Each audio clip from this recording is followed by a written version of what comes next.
The international finances is a branch of economics that studies the dynamic of exchange rates, foreign investment, global financial system, and how these affect international trade. It also studies international projects, international investment and capital flows, and trade deficit. Now, let's try to understand some about the importance and some advantages and disadvantages about that. First of all, let's have a look in the advantage. The anticipation of negative events that may be harmful. In this case, we can expose the case of fall of the New York Stock Exchange, generating a crisis in other economies. Second one is a different financial system that may exist between two or more countries. This refers to short-term loans that countries can do it. The third one is the promoted economy and social development. We can say as example the education agreements. In another way, the disadvantages, we can say the variation exchange rate. This refers to the currency rise or fall. Also, the asset value variation. This refers to rise or fall on land, buildings, housing. Rising inflation. Rise is the price level of goods and services. For example, in this case, we can say the jobless.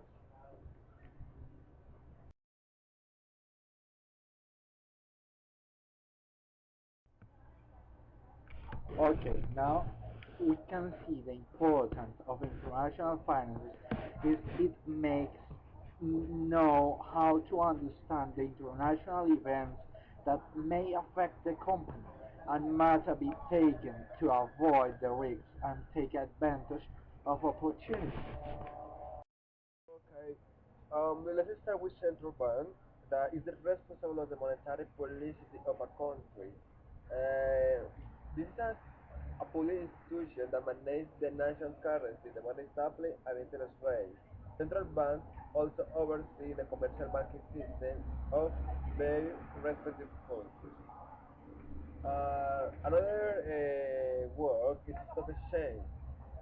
It provides the service of the stockbrokers and traders to trade stocks, bonds, and other securities.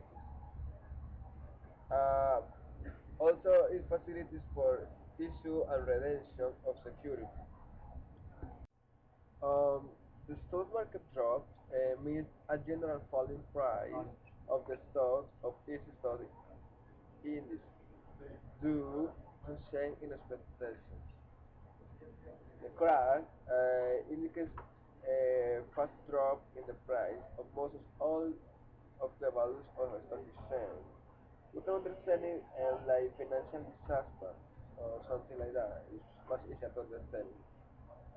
The crash is definitely like an economic collapse.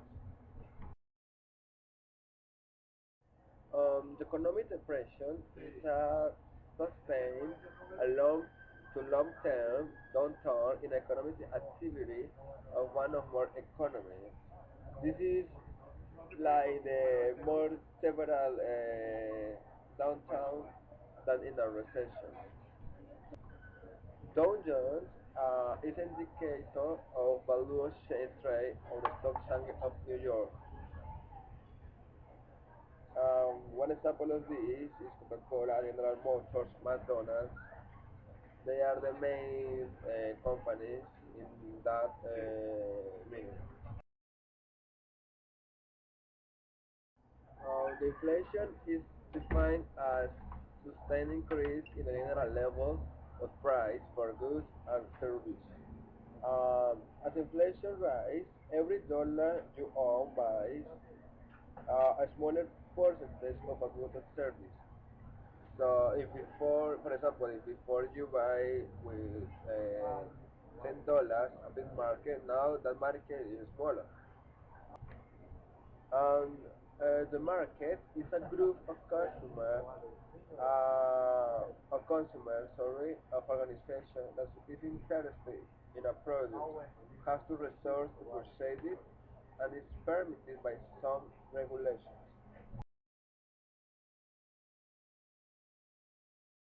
Interest rate is an interest uh, is expressed like an annual percentage of the principal interest. Okay. Wall Street refers the financial district of New York, named after the center 8 book long street running from Broadway to South Street on the East River in Lower Manhattan. Fee is the price one pays as remuneration for service. Fee is usually a low overhead, wage, cost, and markup.